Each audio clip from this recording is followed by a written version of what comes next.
Hello students, आज की इस वीडियो में मैं आपको बताऊंगा हरियाणा बोर्ड क्लास 9 गणित के इम्पोर्टेंट एमसीक्यू क्वेश्चन आंसर 2024 के लिए।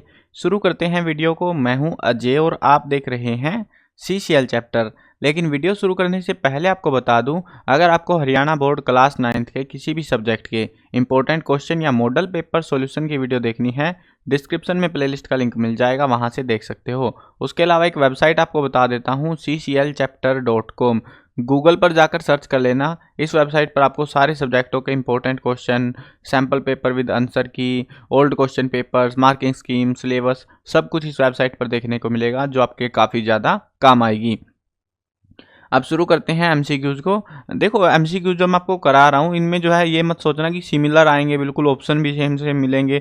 इनमें जो है वैल्यूज़ बदली जा सकती है, बट जो कंसेप्ट रहेगा, जिस फॉर्मेट में आप उसको सोल्व करोगे, उसी कंसेप्ट पे दूसरे सिमिलर क्वेश्चन देखने को मिल सकते हैं। तो इनको प्रैक्टिस कर लेना। अगर आप सोल्व करके जाते हो, इंपॉर्टेंट क्वेश्चंस की भी वीडियो आएगी आपकी, और साथ में एमसीक्यूज़ की। अगर सारे क्वेश्चन सोल्व कर लेते हो तो आपका जो मैथ का पेपर है फिर आपको ईजी लगेगा। अगर आप सोल्व नहीं करते हो, डायरेक्ट ऐसे रट के भाग जाते हो, कुछ स्टूडेंट होते हैं जो मैथ को भी रटने लग जाते हैं, तो रटने वाला काम यहाँ मैथ में नहीं चलेगा, तो वो चीज़ का ध्यान रखना, ठीक है।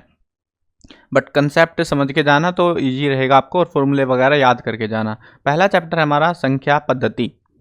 निम्नलिखित संख्याओं में से अपरिमेय संख्या कौन सी है? अगर आप इन चारों ऑप्शनों को देखते हो तो सबका जो है वर्गमूल निकल जाएगा, लेकिन इसका नहीं निकलेगा, तो ये हमारी एक अपरिमेय संख्या है। अगला प्रश्न देखते हैं। 36 की पावर 1/2 है, इसका मान हमें निकालना है कि मान क्या होगा। अगर आप ध्यान से देखते हो, सोचते हो, 6 का स्क्वायर 36 होता है, 6 का वर्ग, और गुणा में जो है इसकी पावर आधी है, तो यहाँ पे क्या हो जाएगा, अगर इसको सोल्व करते हैं तो 6 हमारा आंसर हो जाएगा, वैल्यू का आंसर। इस तरीके से यहाँ पे 36 की बजाय कुछ और भी दिया जा सकता है आपको। नीचे दिए कथनों में से कौन सा कथन सही है? प्रत्येक अपरिमेय संख्या एक वास्तविक संख्या होती है। प्रत्येक वास्तविक संख्या एक अपरिमेय संख्या होती है। एक परिमेय संख्या है। √25 एक अपरिमेय संख्या होती है। तो क्या है? प्रत्येक अपरिमेय संख्या एक वास्तविक संख्या होती है। निम्नलिखित में से अपरिमेय संख्या कौन सी है? तो इनमें से बताना है। इसको सोल्व करोगे तो 6 आ जाएगा, और इनमें से अपरिमेय कौन सी रहेगी? ये रहेगी 5.67, 677, 677, ऐसे ये वाली अपरिमेय हो जाएगी। प्रत्येक पूर्णांक एक परिमेय संख्या होता है। सही है, गलत है, कभी कभी, हमेशा नहीं, इनमें से कोई नहीं, तो हमेशा ये जो है सही होता है। मतलब सत्य है कि प्रत्येक पूर्णांक जो है एक परिमेय संख्या होता है। परिमेय संख्याओं के संग्रह को अंग्रेजी में किस शब्द के द्वारा दिखाते हैं? तो वो होता है क्यू। 1 और 2 के बीच की परिमेय संख्या होंगी। कितनी होंगी 1 और 2 के बीच में? इनमें से बतानी हमको, मतलब कौन से वाली होगी, तो वो होगी हमारी 3/2। अगला प्रश्न देखते हैं कि नहीं, दो दी गई परिमेय संख्याओं के बीच कितनी परिमेय संख्याएं होती हैं? तो कितनी होती है वो? अपरिमित रूप से अनेक होती हैं। निम्नलिखित संख्याओं में से अपरिमेय संख्या छांटनी है। ये 15 का वर्ग है यहाँ पे, मतलब स्क्वायर रूट करोगे तो 15 आ जाएगा यहाँ पे। तो ये इनमें से अब छांटना है कि अपरिमेय संख्या कौन सी है आपकी। 1.10100। देखो, ये चीज़ ध्यान रखना, परिमेय संख्या अपरिमेय संख्या का अगर क्वेश्चन आएगा और ऑप्शन कैसे भी आ जाए, अगर आपको यहाँ पे, देखो मैं सिंपल बता रहा हूँ, एमसीक्यू में ऐसा नहीं होता कि तुम सोल्व कर रहे हो बैठ के आधे घंटे तक उसी में लगे पड़े हो। वो सिर्फ देख के सोल्व करने वाले क्वेश्चन होते हैं, बहुत ईजी क्वेश्चन आते हैं। अब जैसे ये टाइप का क्वेश्चन है, ये समझ लेना, ध्यान रखना। अपरिमेय संख्या पूछेंगे, ऑप्शन कितने भी अजीब से दे ले, सबसे पहले देखना अगर डॉट डॉट वाला क्वेश्चन जो ऑप्शन है और उसमें गिनती बढ़ रही है, जैसे 10 है, जैसे उसमें था ना 67, फिर आ गया 677, फिर 6777, ऐसे करके हो रहा है। इसमें भी है 10, फिर 100, फिर 1000, फिर 10,000, तो ऐसे अगर बढ़ेगी तो वो वाली ही आपकी अपरिमेय संख्या होगी, ठीक है। तो वो सबसे आसान है पहचानना, और ज़्यादातर टाइम ऐसा ही क्वेश्चन में देते हैं, तो इस चीज़ का ध्यान रखना। निम्नलिखित में से कौन सी परिमेय संख्या नहीं है? तो कौन सी नहीं है यहाँ पे? √2। इनका अगर देखते हो, इसको ये 2 हो जाएगा, ये -4 हो जाएगा, तो क्या हो जाएगा यहाँ पे? √2 है, जिसका कुछ नहीं होगा। निम्नलिखित में से कौन सी संख्या 4/5 और 9/5 के बीच में नहीं है? तो नीचे का 5 तो देख लो, सारों में कॉमन है। अब देखो 4 और 9 के बीच में होनी चाहिए, तो 5/5, 6/5, 8/5 और 3/5, ये तो बाहर हो गई ना बाउंड्री से, मतलब 4 से पहले आ रहा है 3/5, तो ये इससे इनके बीच की संख्या नहीं है। अगला देखते हैं। 16 की पावर 3/4 का मान होगा, तो कितना होगा ये मान? ये होगा 8। इसको भी सेम ऐसे ही सोल्व करना आपको, ठीक है, मतलब जिस कंसेप्ट में हम पहले करे थे। यानी कि 2 की पावर 4। ठीक है, 2 की पावर 4 क्या होती है, 2 गुणा 2 गुणा 2 4 बार होता है ना, 2 दूनी 4 दूनी 8 और दूनी 16। ठीक है, तो 2 की पावर 4 हो जाएगी। ज़्यादातर टाइम जो ये नीचे वाला देंगे ना, इसमें ये 4 वाला कटना चाहिए मोस्ट ऑफ द टाइम। ठीक है, तो 2 की पावर 4 है, गुणा में 3/4 हो जाएगा, 4 से 4 कट जाएगा, 2 की पावर 3 कितनी हो जाएगी, 8 हो जाएगी। तो इस तरीके से सोल्व होंगे इस टाइप के क्वेश्चन और चांसेस एग्जाम में देखने को मिलेंगे, ईजी ही होते हैं ये भी। अगला क्वेश्चन देखते हैं, 0.001 का पी बाई क्यू होगा, ये बार लगा रखा है ऊपर, इस चीज़ का ध्यान रखना। जितना भी बार होगा, जितने अक्षरों के ऊपर, तो वैसे भी पॉइंट का आपको पता है, तो पॉइंट के नीचे जो है यहाँ पे 999 आ जाएगा। ठीक है, तो कितना है यहाँ पे 1/999, क्योंकि 3 अक्षरों पे बार है। आगे बढ़ते हैं अगले इस पे चैप्टर पे, बहुपद निम्नलिखित। ये थोड़ा सा कंफ्यूजिंग सा है, थोड़ा सा। ठीक है, ज़्यादा मतलब इसमें आपको फॉर्मूले वगैरह थोड़े ध्यान रखने पड़ते हैं और उन्हीं के बेसिस पे सोल्व भी होते हैं मोस्टली टाइम। तो निम्नलिखित बीजीय व्यंजकों में से कौन सा एक बहुपद है, बहुपद कौन सा इनमें से, वो है आपका x² + 5x + 6। बहुपद px दे रखा है 2x + 5, इसका शून्यक होगा, तो शून्यक हमको निकालना है, इनकी x की वैल्यू निकालनी है, बेसिक सी बात है। तो मतलब इसको जो है ना, क्या करना आपको, यहाँ पे 2x + 5 ऐसे टाइप का आ जाएगा, कोई भी इक्वेशन दे सकते हैं, इक्वल टू 0 कर लो। ठीक है, 2x क्या हो जाएगा, -5। ठीक है, और x अगर निकालोगे तो -5/2। तो इस तरीके से निकलेगा ये। इसमें कुछ भी दे दे आपको, और शून्यक अगर बोले कि शून्यक होगा तो वो 0 लिख दो इक्वेशन के आगे और सोल्व हो जाएगा इजीली। ठीक है, आगे बढ़ते हैं, निम्नलिखित बीजीय व्यंजकों में कौन सा एक बहुपद है, तो इनमें से बहुपद कौन सा है, वो है x³ वाला, घन वाला। बहुपद दे रखा है हमको 2 - x³ + x⁵ + 9 x⁻7 में x⁻3 का गुणांक होगा। x⁻3 किस में है, इसमें है ना, तो क्या है गुणांक -1, यानी कि गुणांक का मतलब है यहाँ पे कि इसमें कौन सा डिजिट है, जैसे इसमें 9 है ना, प्लस का 9, तो वैसे इसमें जो है क्या है, -1 है यहाँ पे। निम्नलिखित बीजीय व्यंजकों में कौन सा एक बहुपद है, तो इनमें से बहुपद कौन सा है, वो है 3x² + 5/2x वाला। आगे बढ़ते हैं, निम्नलिखित बीजीय व्यंजकों में कौन सा व्यंजक एक बहुपद है, तो आपको देखो ऑप्शन अलग अलग दिए जाएंगे, आपको अटेम्प्ट करना आना चाहिए इस टाइप का क्वेश्चन। x + x√3 बहुपद 2 - y² - y³ + 2y⁸ की घात होगी। तो बहुपद दे रखा है यहाँ पे, इसकी घात क्या होगी, हमारी हाईएस्ट होती है, जो कि है 8 यहाँ पे। बहुपद 2 - x² + x³ में x² का गुणांक होगा, सेम ऐसा ही है, x² क्या है, माइनस है ना उसके आगे, तो -1। ठीक है, ये इस तरीके का आएगा, बहुत आसान क्वेश्चन होते हैं। एमसीक्यू में ऐसा नहीं होता कि कॉपी पे लिखो सोल्व करो, एक आध चैप्टर हैं जिनमें से आते हैं, नहीं तो सारे क्वेश्चन आप दिमाग में ही सोल्व करके आंसर भर सकते हो उनके। बहुपद है यहाँ पे हमको दे रखा है 5y⁶ और ये पूरी इक्वेशन है, इसमें कितने जो है पर हैं, तो यहाँ पे क्या है, ये आएगा हमारा 4। यहाँ पे पर आई थिंक कुछ वर्ड मिस हुआ है यहाँ पे क्वेश्चन में। बहुपद दे रखा है हमको 2x + 1, इसका शून्यक होगा। अब बता सकते हो ना शून्यक, सेम वैसे ही कंसेप्ट लगाना है, 2x = -1। देखो मैं स्पीड में करा रहा हूँ, यहाँ पे दिमाग में ही हो जाएगा ये, और अपॉन में 2 कर लो, -1/2 ईजिली निकल जाते हैं आंसर, दिमाग ज़्यादा लगाना नहीं होता। ये भी मैं लिख के दिखा रहा हूँ, ये दिमाग में ही हो जाता है इतनी इक्वेशन से। बहुपद दे रखा है t² - 4 का प्रकार है, कौन से टाइप का प्रकार है ये, द्विपदी। अगला जो है देखते हैं इसकी घात है, इनमें से जो है इसकी में घात कौन सी है, 3। सबसे बड़ी घात देखनी है आपको, वो 3 है, 8 हो 7 हो जो भी हो, सबसे बड़ी घात देखनी है आपको। जैसे इसमें 3 है, 2 है, 7 है, तो यहाँ पे 3 है तो 3 लिखनी है। 99⁻3 जो है इसका मान होगा, इसको सोल्व करना है। आप या तो 99 की 3 बार गुणा कर लो, सिंपल सी बात तो ये है, नहीं तो 100 - 1 इसका जो है इसका घन वाला फॉर्मूला लगा के वैसे सोल्व कर लो। ठीक है, जो सा भी तरीका तुम्हें इजी लगे, तुम्हें तो आंसर निकालने से मतलब है ना, तो आंसर निकल जाएगा तुम्हारा 970299। 2x² + 7x + 3 का गुणनखंड होगा, इसका आपको गुणनखंड बनाने हैं और वो गुणनखंड आपको बनाने आने चाहिए। ठीक है, तो इसके गुणनखंड है 2x + 1 और x + 3, ये जो आपके गुणनखंड होंगे। इनकी जो है ना, देखो इतना दिमाग नहीं लगा ना, कहीं तुम इसमें उलझे रहो कि ऐसे कैसे होगा, क्या क्या करना है। इनकी सीधी गुणा कर करके देख लो, समझ आ जाएगा, सीधा ही आंसर आपका निकल जाएगा, है ना। निम्नलिखित में से रिक्त स्थान भरने हैं, a⁻mn है, तो वो किसके बराबर होगी, मतलब m अंदर है, बाहर n है, तो वो गुणा हो जाती है सीधी सीधी, तो a⁻mn डायरेक्ट हो जाएगी आपकी।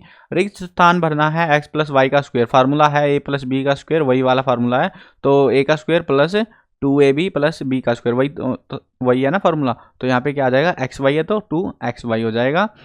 4y² - 4y + 1 का गुणनखंड है, तो इसका गुणनखंड क्या होगा, अगर तुम ध्यान से देखते हो इस इक्वेशन को, तो तुम क्या कह सकते हो, 2y -1। ठीक है, क्यों कह सकते हैं? क्योंकि अगर इसको देखते हो, एक फॉर्मूला लग रहा है इसमें a माइनस बी का स्क्वायर वाला, तो वही है ये। अगर इसका पूरा स्क्वायर खोलते हो इसका, देखो ये देखने से समझ आनी चाहिए ये चीज़ आपको, तो प्रैक्टिस होती है तो याद हो जाती है। अब 2y स्क्वायर, तो 2y का स्क्वायर मतलब होता है ना a का स्क्वायर, तो 2y है तो 2y का स्क्वायर बनेगा प्लस में, ठीक है, 2 गुणा में, और ये इक्वेशन और ये इक्वेशन है ना, सॉरी माइनस में है, माइनस का है तो -2xy होता है ना, तो या फिर a भी कह लो, तो 2 इंटू में a हमारा जो है 2y है और 1 है, तो 2 2 जा 4y हो जाएगा। वही तो हो रहा है हमारे साथ में, और फिर प्लस में 1 हो जाएगा। तो यही सेम चीज़ हमने ऑलरेडी कर लिया। हमने देखो नज़रों से देखो और क्वेश्चन को ऐसे आइडेंटिफाई कर लो कि स्क्वायर हो रहा है क्या हो रहा है, ईजिली तुम आंसर निकाल सकते हो इन चीज़ों के। ठीक है, ये आपका आंसर हो जाएगा। फिर आगे देखते हैं, इस फॉर्मूले को देखते ही नज़रों में देखते ही समझ आ रहा है कि किसी का घन हो रखा है। यहाँ पे स्क्वायर वाले पहले ही फुर्सत में बाहर हो गए, घन वाला है क्योंकि यहाँ पे घन दिख गया ना अलग से। तो 2 ऑप्शन बचे हैं। अब देखो माइनस वाला है, फॉर्मूले में एडजस्ट करो कि माइनस वाला लग रहा है कि प्लस वाला लग रहा है, तो क्या लग रहा है? माइनस वाला। ठीक है, तो इस तरीके से इजी आइडेंटिफाई होते हैं ये क्वेश्चन है, एमसीक्यू वगैरह। आगे बढ़ते हैं, यदि x माइनस 1 पी एक्स जो है दे रखा कि के x square minus root 2x plus 1 का एक गुणनखंड हो, तो k का मान हमको निकालना है। यहाँ पे k का वैल्यू निकालनी है। यहाँ पे ये वैल्यू दे रखी है, यदि x माइनस 1 जो है, तो यहाँ पे वैल्यू पुट करो और सोल्व करना है सीधा सा, रूट 2 माइनस 1 आपका जो है आंसर आ जाएगा। अगला चैप्टर देखते हैं, निर्देशांक ज्यामिति। सबसे आसान चैप्टर है ये। आपको इसके लिए जो है डायग्राम बनाना आना चाहिए, पॉइंट आपको पता होने चाहिए। ये होता है एक्स, ये होता है वाई, इधर जाओगे पॉजिटिव, इधर जाओगे ऊपर पॉजिटिव, नीचे आओगे नेगेटिव नकारात्मक, इधर आओगे नेगेटिव में। ठीक है, ये चीज़ समझ आ गई। उसके बाद इनके चरण पूछे जाते हैं ज़्यादातर, कौन से जो है चतुरांत में स्थित होता है ये होता है पहला, ये होता है दूसरा, ये होता है तीसरा, ये होता है चौथा। और इनको बनाना सबसे आसान है।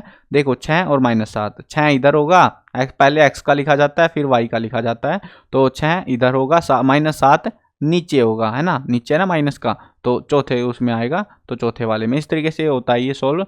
इसमें जो है -1 और 3 कार्तीय तल के किस चतुर्थांश में स्थित होगा, तो कौन से में होगा? -1 समझ जाओ, डायग्राम को देखते ही -1 इधर आएगा और 3 ऊपर आएगा, तो यहाँ पे होगा, ये वाला है दूसरा, तो दूसरे में होगा। ऐसे यहाँ पे मिसटाइप हुआ है क्या? यहाँ पे दूसरे वाला आना था, तीसरा नहीं आएगा, यहाँ पे दूसरा ही आएगा। ठीक है, तो यहाँ पे मिस टाइप हो रखा है आंसर में।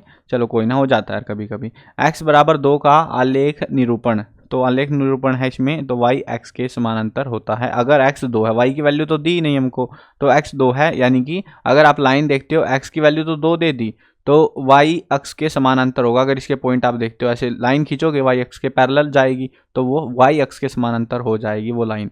ठीक है, बिंदु -1 और 4 दे रखे हैं, कौन से चतुर्थांश में है? अब यहाँ पे भी देख लो, -1 पहले इधर आ जाओ, 4 ऊपर आ जाओ, तो दूसरे वाले में है ये हमारे। आगे बढ़ते हैं, बिंदु दे रखे 0 और -3 कौन से में स्थित है, तो फिर से डायग्राम बनाओ। 0 यहीं पे है, ये ध्यान रखना, 0 दिया इन्होंने, तो यहीं पे है, और -3 आ गया नीचे की साइड। अब इसमें जो है नीचे की साइड में अगर आप ध्यान देखते हो, ये y अक्ष के ऊपर है, ये किसी चतुर्थांश में नहीं है, ये जो है y अक्ष के ऊपर होगा आपका। ठीक है, बिंदु देखे -4 -3 का भुज और कोटि क्या होंगी, तो इसको सोल्व कर लो, आंसर आ जाएगा -4 और -3 हो जाएंगी। मतलब सोल्व तो क्या ही करना, बस ये है x और y पूछ रहे हैं आपसे, ये तो x y की वैल्यू दे ही रखे इन्होंने, सिंपल समझने वाली बात है। अगला चैप्टर देखते हैं, 2 चरों वाले रैखिक समीकरण। k का मान होगा जबकि x 2 दे रखा है, y 1 दे रखा है, और समीकरण दे रखे है 2x + 3y बराबर k। तो सोल्व कर दो, x की जगह 2 रख दो, तो 2 दूनी 4 हो जाएगा, और y की जगह 1 रख दो, तो 3 हो जाएगा, आंसर आ गया 7। तो ऐसे ही हो जाते हैं, बहुत ईजी होते हैं क्वेश्चंस। आगे बढ़ते हैं, -2x + 3y बराबर 6 होगा, ax + bc + c जो है बराबर होगा 0 के। तो ये के रूप में व्यक्त करने सी का मान बताना है। अब देखो ये एक स्टेटमेंट देनी है हमको बना के, ठीक है, यानी कि ये वाली जो स्टेटमेंट है ना, इसको बनाना है यहाँ पे। तो -2x + 3y माइनस का 6 इधर ले आए हम बराबर के, और इक्वल टू 0 ऐसे कर दो इसको। जब भी ये ध्यान रखना, ये पूछे जाते हैं सी का मान, बी का मान, ए का मान, अगर ज़्यादा दिमाग नहीं लगाना। देखो y है वाई के साथ वाई मिलेगा, एक्स के साथ एक्स मिलेगा, सी के साथ कुछ नहीं मिलेगा। तो इधर लेके आना बस आपको, सिंबल साइन बदल देना अगर बराबर के उधर की साइड हो तो -6 हमारा जो है आंसर हो जाएगा।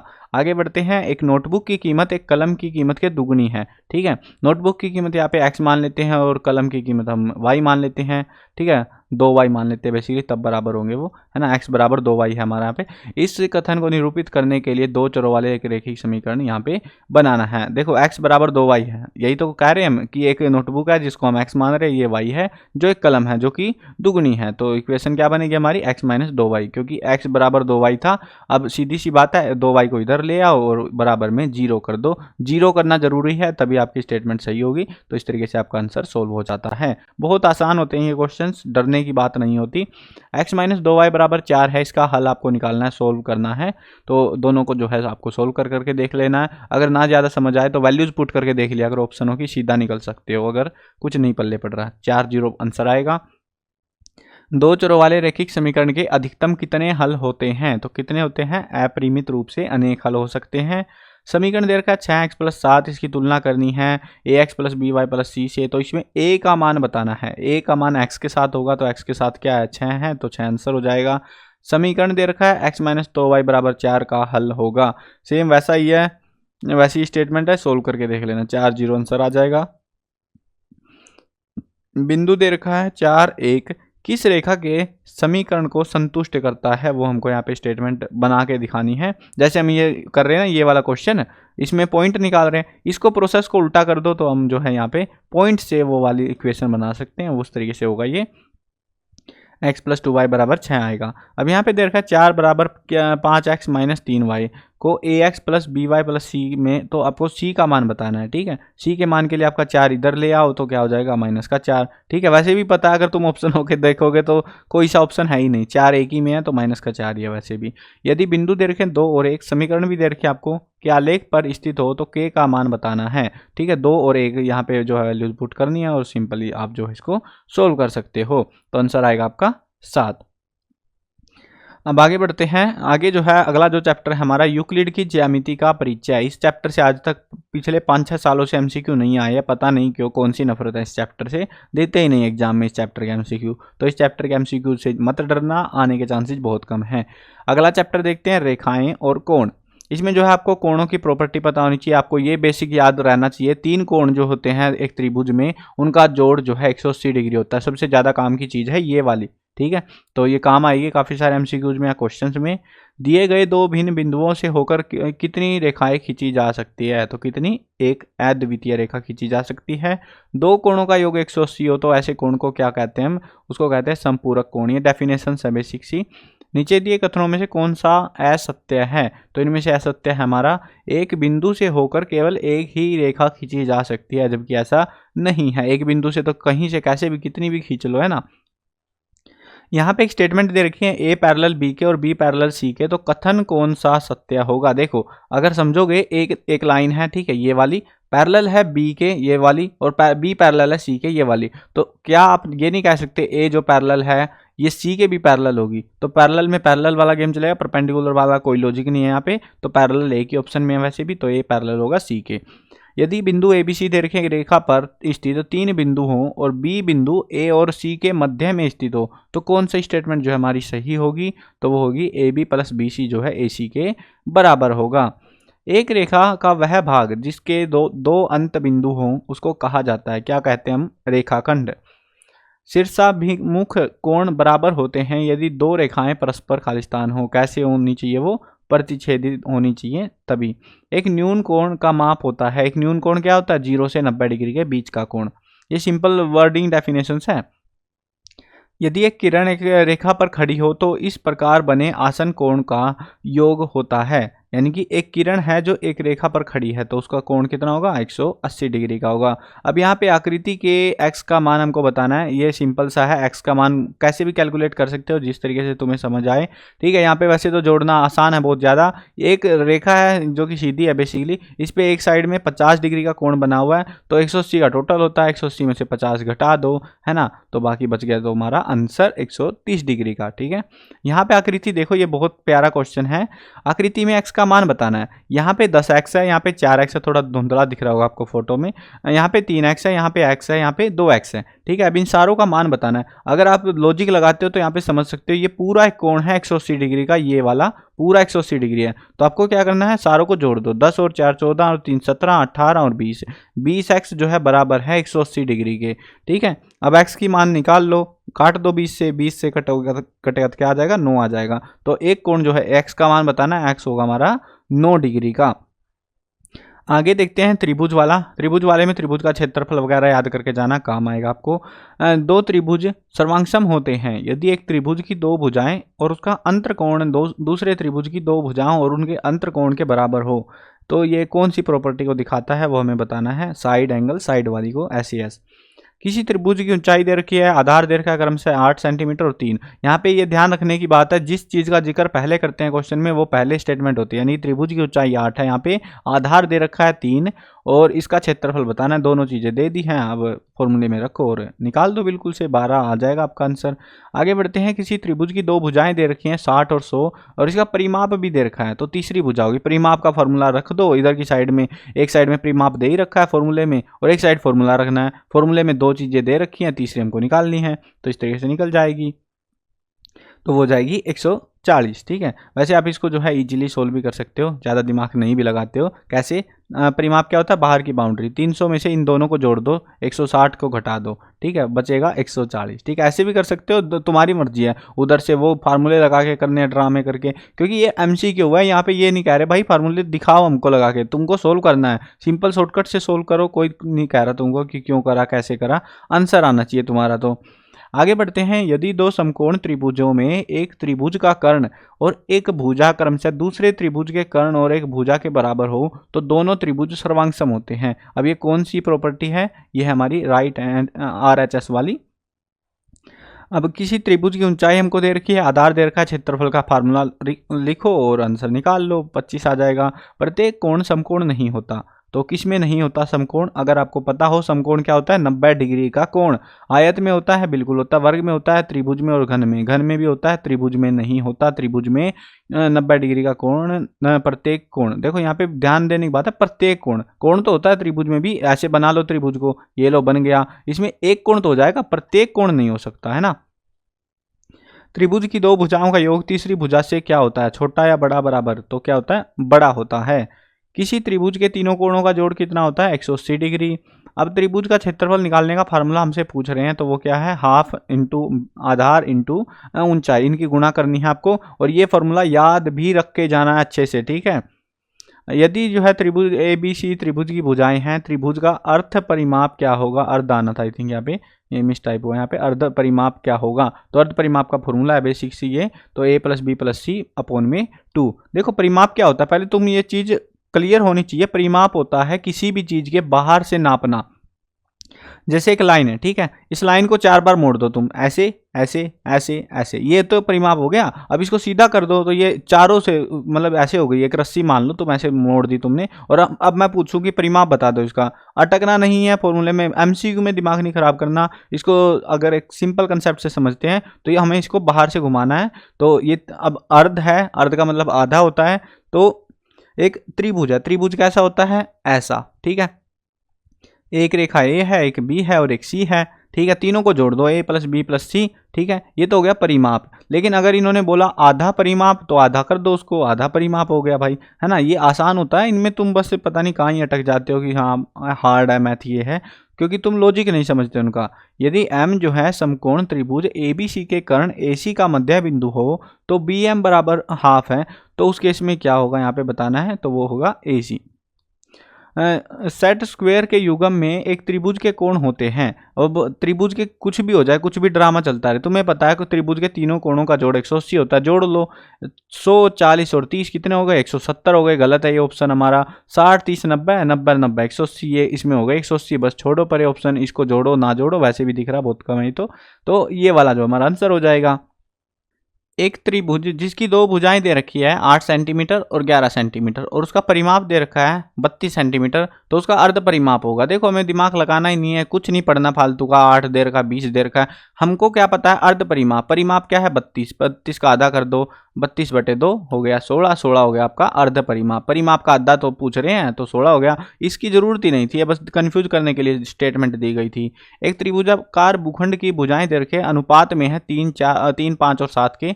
परिमाप भी दे रखा है 300, ठीक है। उस भूखंड का क्षेत्रफल होगा, तो वो क्षेत्रफल हमको यहाँ पे निकालना है। अब उसके लिए आपको पहले क्या करना है, इनको जो है कुछ मान लो, स्टेटमेंट मान लो, अनुपात तभी तो जुड़ेगा। यानी कि 3x मान लो, 3x + 5x प्लस, ऐसे करके भी सोल्व कर सकते हो, या अपना जो फॉर्मूला है उससे भी आप सोल्व कर सकते हो। जिस तरीके से समझ आए उस तरीके से सोल्व आप कर सकते हो इनको। 1500 जो है √3 ये जो है मीटर स्क्वायर में आ जाएगा आपका। अब सिंपल तो देखो यही है, बाकी फॉर्मूले वगैरह में उलझोगे वो आपको देखना पड़ेगा थोड़ा सा, क्योंकि क्षेत्रफल का फार्मूला पूछा हुआ इन्होंने, है ना। वैसे सिंपल यही रहेगा, 3x + 5x + 7x = 300 कर दो, और इसमें जो है x की वैल्यू निकल जाएगी, उसको गुणा कर लेना फिर, ठीक है। और उसके बाद में साइड निकल जाएंगे आपकी सारी, तो फिर क्षेत्रफल निकाल लो, इजीली निकल जाएगा। एक समद्विबाहु त्रिभुज का परिमाप 30 सेंटीमीटर दे रखा है और भुजाएं दे रखी है 12 सेंटीमीटर, बराबर भुजाएं हैं। त्रिभुज का क्षेत्रफल हमको बताना है, तो कितना है वो 9√15 सेंटीमीटर स्क्वायर। डायग्राम को देखो, काफी कंफ्यूजिंग डायग्राम लग रहा होगा। इसमें हमको कोण बताना है y का, ठीक है। हमें ऊपर वाली स्टेटमेंट से कुछ ज्यादा लेना देना है नहीं फिलहाल के केस में। अब निकालने के लिए आपको क्या करना है, आपको जो है कई सारे रूल्स लॉजिक्स लगा सकते हो आप, या फिर सिंपल तरीके से जो तुम्हें समझ आए, जैसे समझ आए, जो सा रूल याद आए वो कर लेना। जैसे आप यहाँ पे देखोगे तो ये एक त्रिभुज बन रहा है, ठीक है, सबको दिख रहा हो तो त्रिभुज बन रहा है। अब इस त्रिभुज के अंदर क्या होगा, इस त्रिभुज के अंदर आपको ये 90 का दे ही रखा है ऑलरेडी, है ना। ये वाला 40 हो गया, तो ये वाले को निकाल सकते हो, यानी कि मैं दिखा रहा हूँ, ये वाले को निकाल सकते हो। 90 और 40 कितने होते हैं, 130, तो 50 बच गया, ये वाला आ गया 50, तभी तो 180 डिग्री होगा। एक त्रिभुज के कोण तो 180 होते हैं। अब 50 ये हो गया, 30 ये हो गया, 80 हो गया, तो ये वाला कोण आ गया आपका 100 डिग्री। इस तरीके से मतलब एक ये वाला त्रिभुज बना दिया अब हमने इसको, ये वाला, क्योंकि दोनों दे रखे हमको, तो ये वाला कोण हो गया 100 डिग्री। अब 100 है तो ये इधर 180 होता है, तो उधर का कितना हो जाएगा, 80 डिग्री का हो जाएगा, ठीक है। इस तरीके से रूल देखो, यहाँ पे मैंने कोई लॉजिक वाला नहीं लगाया, सीधा 180 वाले जोड़ से कर दिया इसको सोल्व। हो सकता है रूल भी लग रहा हो इधर का उधर का एंगल वो ड्रामा होके, तो ये भी हम कर सकते हैं, रूल याद ना आए तो एमसीक्यूज में। तो आगे बढ़ते हैं, नेक्स्ट चैप्टर है चतुर्भुज वाला। इसमें 4 जो है बिंदु दे रखे हमको, इनको मिलाने पर कौन सी आकृति मिलती है, तो इनको मिलाने पर हमको मिलेगी एक वर्ग की आकृति प्राप्त होगी। यदि किसी चतुर्भुज के विकर्ण परस्पर समकोण पर प्रतिच्छेद करें तो यह आकृति कैसी होगी, तो वो होगी समचतुर्भुज। यहाँ पे जो है अनुपात दे रखे समचतुर्भुज के कोणों का है, ये 3, 4, 5, 6 के अनुपात में है। तो चतुर्भुज के कोण क्रमशः क्या होंगे, तो क्या होंगे कोण, 60, 80, 100 डिग्री और 120 डिग्री का। आगे बढ़ते हैं 9वें चैप्टर पे। 9वां चैप्टर है हमारा वृत्त वाला। अर्धवृत्त का कोण क्या होगा, अर्धवृत्त में कोण होता है समकोण। संपूर्ण वृत्त की लंबाई को क्या कहते हैं हम, तो उसको कहते हैं परिधि। ये परिधि होता है, परिधि था शायद, यार मिस टाइप हुआ, आई थिंक सो। कितने असरेख बिंदुओं में से केवल एक ही वृत्त खींचा जा सकता है, तो कितने में, 3 में। वृत्त का केंद्र वृत्त के खालिस्तान में स्थित होता है, तो किसमें, अभ्यंतर में। इस आकृति में आपको वृत्त के छायांकित भाग को कहते हैं, क्या कहते हैं हम इसको कहते हैं हम लघु वृत्तखंड। इसको दूसरे को क्या कहेंगे हम, दीर्घ जो है, मतलब ये लघु वाला हो गया, ये जो है दीर्घ वाला, दीर्घ वृत्तखंड कहा जाएगा बड़े वाले को अगर पूछे तो। अगला जो चैप्टर है हीरोन का फॉर्मूला, इसमें से बड़ा क्वेश्चन आता है, छोटे नहीं पूछते इसमें से, एमसीक्यू वगैरह की तो इज्जत ही नहीं है यहाँ पे। अगला चैप्टर देखते हैं पृष्ठीय क्षेत्रफल और आयतन। इसमें से जो है छोटे बड़े सारे टाइप के क्वेश्चन आते हैं, अच्छा खासा आता है एग्जाम में चैप्टर, और आसान भी है, बस फॉर्मूले याद होने चाहिए तुमको और डायग्राम बनाना आना चाहिए। एक लंबवृत्तीय शंकु का वक्र पृष्ठीय क्षेत्रफल पूछा है हमसे, जिसकी जो है तिर्यक ऊंचाई हमको दे रखी है, तिर्यक ऊंचाई समझ तो टेढ़े वाली, तो 10 दे रखी है। आधार भी हमको दे रखा है 7 सेंटीमीटर, फॉर्मूले में रखो और सोल्व कर लो, इजीली हो जाएगा, 220 सेंटीमीटर स्क्वायर आएगा। बेसिक सी बात है, इसमें थोड़ा सा टाइम लगेगा, फॉर्मूले का यूज होगा, फॉर्मूले याद करके जाना इस चैप्टर के बहुत अच्छे से, ठीक है। बड़े क्वेश्चन भी आते हैं इसमें से। लंबवृत्तीय शंकु का आयतन होगा जिसकी त्रिज्या 7 सेंटीमीटर और ऊंचाई 3 सेंटीमीटर दे रखी है, तो आयतन का फॉर्मूला रखो और निकाल लो इनको, 154 सेंटीमीटर। उसके बाद में एक लंबवृत्तीय शंकु के आधार की त्रिज्या दे रखी है हमको, त्रिज्या ये, और इसका वक्र पृष्ठीय क्षेत्रफल भी दे रखा है, तो ऊंचाई पूछी गई है हमसे, बराबर में रख दो फॉर्मूला लगा के और निकल जाएगी ऊंचाई। तो यहाँ पे देखो होता क्या है, एग्जाम का पेपर पिछले पता नहीं 2 या 1 साल पहले कब आया था, ये कोरोना काल के आसपास का कुछ पेपर है, और यहाँ पे जो ऑप्शंस दिए थे पेपर में, पेपर से उठा के लाया हूँ मैं काफ़ी सारे एमसीक्यूज आपके लिए, ताकि आपको आइडिया लग जाए कितनी डिफिकल्टी लेवल रहती है, क्या चीज़ होती है। और यहाँ पे ऑप्शन ही गलत थे। ठीक है, इसका जो है आंसर आप निकाल के कमेंट कर सकते हो कि आंसर सही आंसर क्या आएगा इसका, इस स्टेटमेंट का। ठीक है, कभी कभी होता है कि एग्जाम में क्वेश्चन के ऑप्शन गलत आ जाते हैं, ऐसा देखा गया है। ये मत सोचना कि 100%, मान लो तुमने फार्मूला लगा दिया, सब कुछ कर दिया और उसके बाद तुम्हारा आंसर सही आ ही नहीं रहा। ठीक है, जरूरी नहीं है कि पेपर बनाने वाले ने ऑप्शन सही बनाए हो। कई बार देखा गया है मैथ के में जो ऑप्शंस होते हैं कई बार गलत दे दिए जाते हैं, तो इस चीज से मत डरना, कहीं तुम फिर डरे रहो कि हमारा गलत हो गया, ये हो गया। 14 सेंटीमीटर व्यास वाले गोले का पृष्ठीय क्षेत्रफल निकालना है, तो वो होगा आपको 616। त्रिज्या वाले गोले का आयतन होगा, तो फॉर्मूला पूछा हमसे बस, तो 4/3 पाई आर की क्यूब। एक गोले का आयतन 524 सेंटीमीटर क्यूब। इस गोले का व्यास बताना है हमको। व्यास क्या होता है, त्रिज्या का दुगना होता है, तो पहले जो है आपको त्रिज्या मिलेगी, फिर उसका डबल करना पड़ेगा तो हो जाएगा। इसमें ऑप्शन आपके जो है गलत दिए हुए थे क्वेश्चन में। एक अर्ध गोले जिसकी त्रिज्या r है का वक्र पृष्ठीय क्षेत्रफल होता है, तो क्या होगा, 2 पाई r स्क्वायर। अगला जो चैप्टर है ये है सांख्यिकी वाला, इसमें माध्य वगैरह पूछते हैं, वर्ग अंतराल वगैरह। इसमें से बड़ा क्वेश्चन भी आता है और छोटे एमसीक्यूज भी देखने को मिलते हैं, लेकिन मेहनत बराबर सी हो जाती है। 10, 7, 3, 13, 20, 15 इनका जो है माध्य निकालना है, तो माध्य होगा 13। आगे बढ़ते हैं, किसी वर्ग अंतराल का 180 और 190 का वर्ग चिन्ह होगा, तो वो क्या होगा, 185। प्रथम 5 प्राकृतिक संख्याओं का माध्य होगा, तो वो होगा 3। आंकड़ों के अधिकतम और न्यूनतम मानों के अंतर को क्या कहते हैं, उसको परिसर कहते हैं। वर्ग अंतराल 20 और 30 में ऊपरी वर्ग सीमा क्या है, ऊपरी यानी मैक्सिमम, तो वो है 30 की। आंकड़े दे रखे हमको ये, और इनका परिसर होगा, तो इनका परिसर निकालना है, तो वो होगा 68। वर्ग चिन्ह 150, 60 का वर्ग चिन्ह क्या होगा, 155। किसी वर्ग अंतराल का वर्ग चिन्ह क्या होता है, तो वो होता है डी ऑप्शन, यानी ऊपरी सीमा और निम्न सीमा को जोड़ दो, उसको आधा कर दो, तो ये जो है आपका बेसिक फॉर्मूला भी होता है। किसी कक्षा में 20 विद्यार्थियों के 10 में से नंबर यहाँ पे लिखे गए हैं, किसी के 10 में से 10 भी आए हैं, किसी के 2-2 भी आए हैं, तो फेल नहीं हुआ, कम से कम कोई बढ़िया है। बहुलक अंक क्या है, इसमें बहुलक अंक क्या रहेंगे, 9 है आपके। आगे बढ़ते हैं, किसी कक्षा के 9 विद्यार्थियों की ऊंचाई यहाँ पे लिख रखी है इन्होंने, इन आंकड़ों का माध्यक होगा, तो माध्यक होगा 149। तो ये थे आपके टोटल एमसीक्यू जो मैंने आपको करा दिए हैं। इंपॉर्टेंट क्वेश्चंस की वीडियो देखनी है, उनको प्रैक्टिस कर लेना। जैसे मैंने आपको बताया ना कि सिमिलर कंसेप्ट के क्वेश्चंस मिलते हैं, अगर आप सारों की प्रैक्टिस करके जाओगे अच्छे से, तो एग्जाम में डर भी नहीं लगेगा और अच्छे से आपका जो है रिवीजन भी हो जाएगा और पेपर फिर इजी भी लगेगा। हाँ, ये भी बता देता हूँ, कुछ नए टाइप के क्वेश्चंस भी आ रहे हैं। मॉडल पेपर सॉल्यूशन की वीडियो मैंने बना रखी है, तो उसको देख लेना डिस्क्रिप्शन के लिंक से, क्योंकि नए कंसेप्ट के क्वेश्चन देख के ये मत सोचना कि पता नहीं कैसे क्वेश्चन आ रहे हैं, डर लग रहा होगा कुछ एक को, तो उसमें जो है ज़्यादातर टाइम फॉर्मूले का यूज होगा। जैसे यहाँ पे कर रहे हैं ना हम, वैसे ही सोल्व करने हैं, कुछ हार्ड नहीं है, ईजी ही होते हैं बल्कि इनसे, तो वो क्वेश्चन बस नाम से डरा रखे हैं बच्चे उन क्वेश्चन से, तो उनमें डरना नहीं है। मॉडल पेपर सॉल्यूशन की वीडियो मैंने करा रखी है, तो उसको देख के आपको सारी चीज़ें समझ आ जाएंगी। आई होप समझ में आ गया होगा। और अगर आप चैनल पर नए हो, चैनल को सब्सक्राइब कर लेना, क्योंकि इसी चैनल पर आपको नेक्स्ट क्लास में पढ़ाया भी जाएगा। आपको इस क्लास में तो इंपॉर्टेंट क्वेश्चन वगैरह सारे अपडेट जो हैं, सब चीज़ें इस चैनल पर मिल ही रही हैं। नेक्स्ट क्लास में भी आपकी पूरी तैयारी हरियाणा बोर्ड की इसी चैनल पर कराई जाएगी। अगर सब्सक्राइब नहीं कर रखा, सब्सक्राइब कर लेना, ताकि ये चैनल आपके काम आता रहे। मिलते हैं नई वीडियो में, बाय बाय।